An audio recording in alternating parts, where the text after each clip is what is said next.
Hey guys, तो एक new vacancy out है जो कि निकल के आई CSIR टेक्नीशियन रिक्रूटमेंट डिपार्टमेंट या कंपनी का नाम है council of scientific and industrial research यानी CSIR। मिनिस्ट्री क्या है? तो ministry of scientific and industrial research यानी आपकी DSIR ministry of science and technology government of India के अंतर्गत आती है दोस्तों। एडवर्टाइजमेंट नंबर देख सकते हैं, ये रहने वाला है। पोस्ट जो रहेगी वो टेक्नीशियन 1 की पोस्ट है। और पोस्ट कैटेगरीज की बात करें तो ग्रुप सी की पोस्ट है। रिक्वायरमेंट बेसिस क्या है? तो डायरेक्ट रिक्रूटमेंट इसमें रहने वाली दोस्तों। टोटल नंबर ऑफ वैकेंसीज हैं 43 और पोस्ट ट्रेड वाइज वैकेंसीज जान लेते हैं। तो कोपा यानी कंप्यूटर ऑपरेटर प्रोग्रामिंग असिस्टेंट की इसमें 21 पोस्ट है। DTPO यानी डेस्कटॉप पब्लिशिंग ऑपरेटर इसकी 7 पोस्ट हैं। और CH&NM computer hardware and network maintenance इनकी 5 पोस्ट रहने वाली दोस्तों। अब बात करते हैं एमएलटी यानी मेडिकल लैब टेक्नीशियन, इनकी 2 पोस्ट हैं। और ड्राफ्टमैन जो आर्किटेक्चर हैं उनकी 2 पोस्ट रहने वाली है। और इंस्ट्रूमेंट मैकेनिक की इसमें 2 पोस्ट हैं दोस्तों। और ड्राफ्टमैन मैकेनिकल की 1 पोस्ट है। और ड्राफ्टमैन सिविल जो हैं उनकी 1 पोस्ट है। और laboratory assistant and in chemical plant यानी LACP इनकी 1 पोस्ट रहने वाली है। और इंटीरियर डिज़ाइनर इनकी 1 पोस्ट है। तो ये आपने जान ली पोस्ट वाइज कितनी वैकेंसीज़ हैं। अब बात करते हैं एजुकेशनल क्वालिफ़िकेशन दोस्तों। तो सभी ट्रेड्स के लिए आपने देखो कक्षा 10 या इक्विवेलेंट विद साइंस सब्जेक्ट से आपने कर रखा हो। मिनिमम 55% आपके नंबर होने चाहिए। और संबंधित ट्रेड जो भी मैंने अभी आपको ट्रेड्स बताई उनसे आपने ITI कर रखा हो, NCVT या SCVT कुछ भी कर रखा है तो आप इसमें एलिजिबल हैं दोस्तों। ट्रेड वाइज एलिजिबिलिटीज़ की बात करें तो कोपा ITI कोपा कर रखा हो, DTPO के लिए ITI डेस्कटॉप पब्लिकेशन ऑपरेटर कर रखा हो, CH&NM पोस्ट के लिए आपने ITI computer hardware and networking maintenance कर रखा हो, MLT के लिए ITI मैकेनिकल लैब टेक्नीशियन कर रखा हो, ड्राफ्टमैन आर्किटेक्चर के लिए ITI ड्राफ्टमैन आर्किटेक्चर से कर रखा हो, इंस्ट्रूमेंट मैकेनिक के लिए ITI इंस्ट्रूमेंट मैकेनिक से कर रखा हो, ड्राफ्टमैन मैकेनिक के लिए आपने ITI ड्राफ्टमैन या मैकेनिकल से कर रखा हो, ड्राफ्टमैन सिविल के लिए आपने ITI ड्राफ्टमैन सिविल से कर रखा हो, LACP के लिए ITI laboratory assistant in chemical plant से कर रखा हो, इंटीरियर डिज़ाइनिंग के लिए ITI इंटीरियर डिज़ाइनर से कर रखा हो दोस्तों। तो आप इसमें एलिजिबल हैं। अब अल्टरनेटिव क्वालिफिकेशन है, ये भी कुछ जान लीजिए।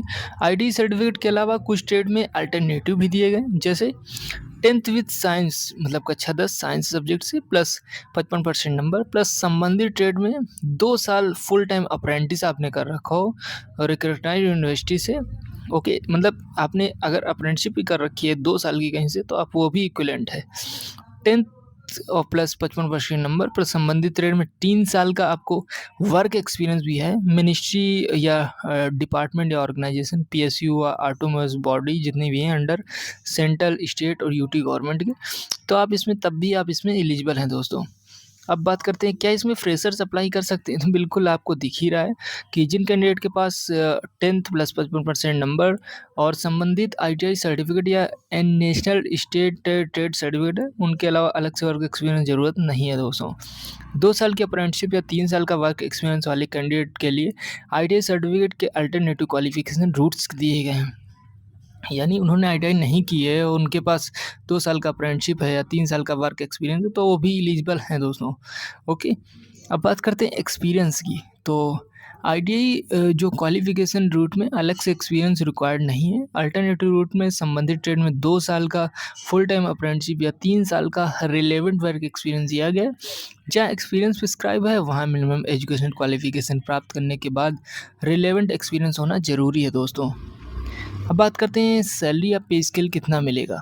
तो पे मैट्रिक्स लेवल 2 रहेगा और जिसमें 19,900 से लेकर 63,200 रुपये के आसपास आपकी पे लेवल रहेगा एज़ पर 7 CPC। अब बेनिफिट्स और फैसिलिटीज़ आपको क्या क्या मिलेगी वो एक बार नज़र डाल लेते हैं।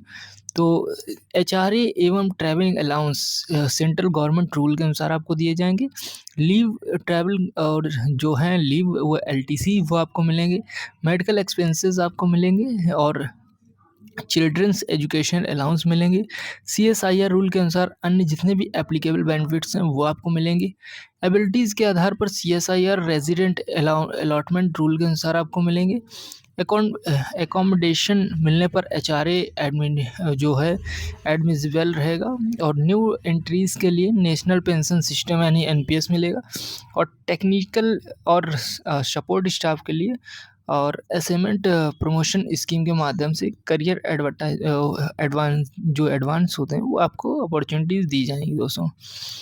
एज लिमिट क्या है, तो मिनिमम एज जो है 28 साल होनी, मैक्सिमम एज 28 साल होनी चाहिए। एज की कैलकुलेशन जो रहेगी वो 17 सितंबर 2026 की तरफ से की जाएगी, यानी ऑनलाइन एप्लीकेशन की जो क्लोजिंग डेट है उसी के अनुसार आपकी एज कैलकुलेट की जाएगी दोस्तों। मिनिमम एज नोटिफिकेशन में नहीं मेंशन है। कैटेगरी वाइज एज रिलैक्सेशन जान लेते हैं। तो एससी के लिए 5 साल, ओबीसी यानी एनसीएल जो नॉन क्रीमी लेयर होते हैं उनको 3 साल, और पीडब्ल्यूडी को 10 साल की छूट, और एक्स सर्विसमैन, मिलिट्री सर्विसमैन और एक्चुअल एज से डिडक्ट करने के बाद 3 साल की छूट, और सीएसआईआर डिपार्टमेंट के जितने भी कैंडिडेट हैं गवर्नमेंट डिपार्टमेंट एंटोमेंट्स बॉडी या पीएसयू उनको 3 साल के रेगुलर कंटिन्यूस सर्विस 5 साल की छूट। ओके, विंडो या डिवोर्स वुमेन या वुमेन जो जर्शियल वाले हैं नॉन रीमैरिड उनको 35 साल तक की, और एससी एसटी वुमेन्स कैंडिडेट को 40 साल तक, और अन्य जितनी भी हैं एज रिलैक्सेशन सीएसआईआर के रूल के अनुसार आपको मिलेगी। सिलेक्शन प्रोसेस होगा कैसे, तो एप्लीकेशन स्क्रीनिंग की जाएगी, इसके बाद शॉर्ट लिस्ट कैंडिडेट के लिए ट्रेड टेस्ट के लिए बुलाया जाएगा। अगर ट्रेड टेस्ट क्वालिफाई कर लेते हैं तो फिर ट्रेड टेस्ट क्वालिफाई करने वाले कैंडिडेट के लिए कॉम्पिटिटिव या रिटन एग्ज़ाम होगा। फिर रिटन एग्ज़ाम में paper 1, paper 2, paper second, third होगा। Okay, final merit list paper second और पेपर थर्ड के नंबर के आधार पर बनेगी। बात करते हैं एग्ज़ाम पैटर्न की, तो एग्ज़ाम मोड जो है वो ओएमआर या कंप्यूटर बेस्ड ऑब्जेक्टिव टाइप होगा। टोटल टाइम जो रहेगा 2 घंटे 30 मिनट का रहेगा। टोटल क्वेश्चन रहेंगे 150, और लेवल जो रहेंगे एसएससी मतलब 10th प्लस आईटीआई लेवल का रहेगा।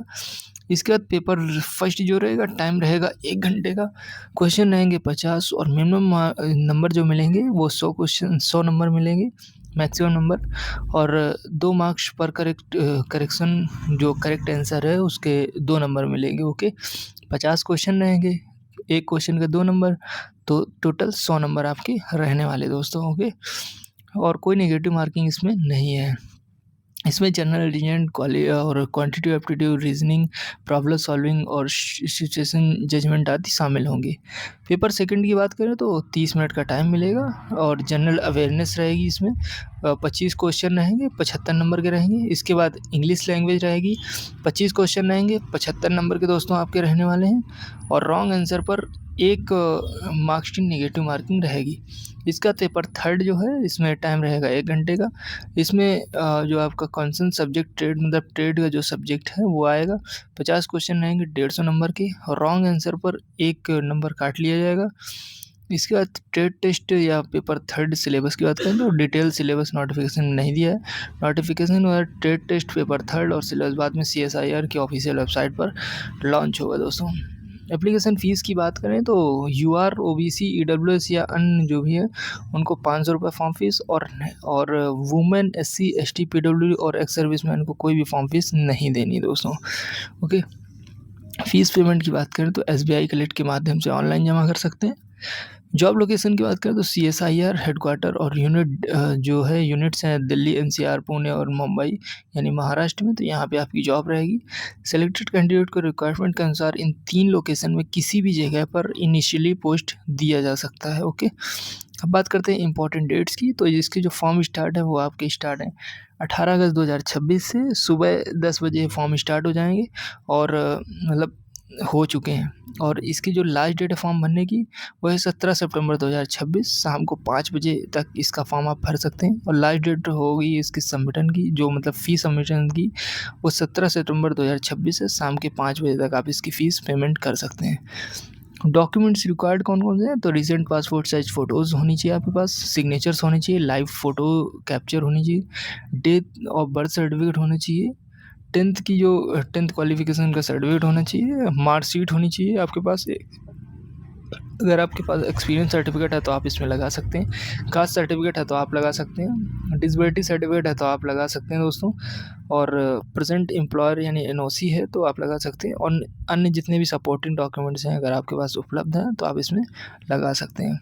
डॉक्यूमेंट्स की स्कैन्ड कॉपीज़ और ऑनलाइन एप्लीकेशन में अपलोड करनी होंगी। ओके, जब आप इसका फॉर्म भर रहे होंगे। आवेदन करना कैसे है? तो CSIR की ऑफिशियल वेबसाइट पर आपको जाना है। इसके बाद टेक्नीशियन 1 रिक्रूटमेंट पर अप्लाई करना है। फिर रजिस्ट्रेशन में नेम, ईमेल आईडी और फ़ोन नंबर भर देना है। फिर यूज़र आईडी और पासवर्ड आपको मिल जाएगा और उसके बाद प्रोफाइल और पर्सनल डिटेल्स भर के आप इसमें अप्लाई करें और इसमें फिर एजुकेशन एक्सपीरियंस भरें। फिर फ़ोटोग्राफ, लाइव फ़ोटो, सिग्नेचर और जितने भी रिक्वायर्ड डॉक्यूमेंट्स ऐसा अपलोड करने। एप्लीकेबल जो एप्लीकेशन फ़ीस है वो जमा करनी है। फिर एप्लीकेशन को प्रीव्यू और सबमिट करके सबमिट कर देना है। सबमिट एप्लीकेशन का रिकॉर्ड अपने पास रख लेना। प्रिंट आउट के माध्यम से आप इसका प्रिंट आउट निकाल लेना। एक कैंडिडेट एलिजिबल होने पर मल्टीपल पोस्ट के लिए अप्लाई कर सकता है, लेकिन प्रत्येक के लिए पोस्ट कोड और अलग एप्लीकेशन फ़ीस जो है उसको पेमेंट करनी होगी। एग्ज़ाम या ट्रेड टेस्ट का है तो नोटिफिकेशन में अभी ये चीज़ मेंशन नहीं है, वो बाद में बताएंगे। अब कुछ इम्पोर्टेंट बातें हैं वो जान लेते हैं। तो वैकेंसी जो है प्रोविजनल हैं और सीट आगे घट भी सकती हैं और बढ़ भी सकती हैं। वुमेन कैंडिडेट को अप्लाई करने के लिए जो है इनकरेज किया जाएगा और PWD कैंडिडेट को जो है प्रिस्क्राइब्ड एलिजिबिलिटी पूरा करने पर अप्लाई करने के लिए इनकरेज किया गया है। और initial qualification recognized board institute से होनी चाहिए। एज क्वालिफिकेशन और एक्सपीरियंस की एलिजिबिलिटी 17 सितंबर 2026 निर्धारित की गई है। केवल मिनिमम क्वालिफिकेशन होने से ट्रेड टेस्ट के लिए बुलाया जाना गारंटी नहीं है दोस्तों। एप्लीकेशन की स्क्रीनिंग जो है कमेटी के द्वारा की जाएगी और कैंडिडेट को शॉर्टलिस्ट किया जाएगा। इसके बाद एक्सपीरियंस तभी काउंट होगा जब वह मिनिमम एजुकेशन क्वालिफिकेशन प्राप्त कर चुका हो, मतलब उसके पास होना चाहिए। मल्टीपल पोस्ट कोड के लिए अलग अलग जो है कंप्लीट एप्लीकेशन देनी होगी। एप्लीकेशन फ़ीस जो है नॉन रिफंडेबल हो गई, एक बार पेड कर दिया तो फिर वो पेड हो गया। एक ही पोस्ट कोड के लिए मल्टीपल कैंडिडेट अप्लाई नहीं कर सकते हैं, नहीं करनी चाहिए। अगर एक ही पोस्ट कोड के लिए अलग अलग ईमेल आईडी से मल्टीपल एप्लीकेशन सबमिट की गई तो लेटेस्ट कंप्लीट एप्लीकेशन ही कंसीडर की जाएगी दोस्तों। ओके, सभी एलिजिबल जो कैंडिडेट्स हैं उसकी लास्ट डेट तक पूरी होनी चाहिए, मतलब सारी एलिजिबिलिटी पूरी होनी चाहिए लास्ट डेट तक। रिजर्वेशन या एज रिलैक्सेशन का बेनिफिट के लिए जो है प्रिस्क्राइब वैलिड सर्टिफिकेट आपके पास होना चाहिए। OBC कैंडिडेट के लिए सेंट्रल गवर्नमेंट OBC यानी NCL सर्टिफिकेट आपके पास होना चाहिए, कंडीशन लागू होंगी। और EWS कैंडिडेट के लिए प्रिस्क्राइब इनकम असिस्टेंट सर्टिफिकेट ज़रूरी है। सिलेक्टेड कैंडिडेट को CSIR के रिक्रूटमेंट के अनुसार दिल्ली, NCR या पुणे या मुंबई में पोस्ट किया जा सकता है। रिक्रूटमेंट से संबंधित CSIR का डिसीजन फाइनल एंड बाइंडिंग होगा दोस्तों। एक बार अच्छे से जान लेते हैं इसको। CSIR टेक्नीशियन रिक्रूटमेंट 2026 है। Council of science and industrial research technician 1 की ग्रुप C की पोस्ट है। टोटल 43 वैकेंसीज़ हैं और 10th plus science plus 55% number plus relevant ITI होनी चाहिए आपके पास। कोपा 21 पोस्ट हैं और DTPO की 7 पोस्ट हैं। इसमें CH&NM की 5 पोस्ट हैं, MLT की 2 पोस्ट हैं, ड्राफ्टमैन आर्किटेक्चर की 2 पोस्ट हैं, ड्राफ्टमैन मैकेनिक की 2 पोस्ट हैं, इंस्ट्रूमेंट मैकेनिक की 2 पोस्ट हैं, ड्राफ्टमैन मैकेनिकल की 1 पोस्ट है, ड्राफ्टमैन सिविल की 1 पोस्ट है, LACP की 1 पोस्ट, इंटीरियर डिज़ाइन की 1 पोस्ट है। फ्रेशर्स एलिजिबल हैं। 19,900 से लेकर 63,200 के आसपास आपकी बेसिक पे रहेगी और मैक्सिमम एज आपकी 28 साल होनी चाहिए। और सिलेक्शन जो होगा स्क्रीनिंग होगा, ट्रेड टेस्ट होगा, फिर रिटन एग्ज़ाम होगा। फ़ीस 500 रुपये और women SC ST PWD ASM के लिए कोई फॉर्म फीस नहीं। जो इसके फॉर्म स्टार्ट है 18/8/2026 से स्टार्ट है और जो इसकी लास्ट डेट है 17/9/2026 है। पोस्टिंग आपकी दिल्ली, NCR, पुणे या मुंबई में हो सकती है। एग्ज़ाम जो होगा OMR या CBT बेस्ड होगा। दोस्तों ये है इसकी फुल डिटेल नोटिफिकेशन का। मैं इंपॉर्टेंट चीज़ें लेके आया हूँ जो आपके लिए बहुत ही ज़्यादा ज़रूरी था जानना। और ऐसी वैकेंसीज़ इस चैनल पे आती रहती हैं और आती रहेंगी, तो इस चैनल को सब्सक्राइब करना बिल्कुल ना भूलें। कोई भी डाउट है तो आप कमेंट करके बताइए, मैं उसको सॉल्व आउट करूँगा। मिलते हैं नेक्स्ट वीडियो में, तब तक के लिए बाय बाय दोस्तों। हे गाइस, अगर आपको बैंक, SSC, रेलवे या कोई भी सरकारी स्कीम का फॉर्म भरवाना है, वो भी बिना कैफे जाए, तो कॉल कीजिए इस नंबर पर और घर बैठे अपना फॉर्म भरवाइए। हम देते हैं कैफे की सारी सर्विसेज, वो भी बहुत कम प्राइस पर। चाहे वो रिज्यूम बनवाना या पैन कार्ड, सब कुछ होगा अब घर बैठे। अभी मैसेज करें इस नंबर पर और जुड़े हमारी फैमिली से। नंबर है 9721404233। अभी मैसेज करें, व्हाट्सअप कर सकते हैं 24 आवर कभी भी। ओके, तो मिलते हैं नेक्स्ट वीडियो में, तब तक के लिए बाय बाय दोस्तों।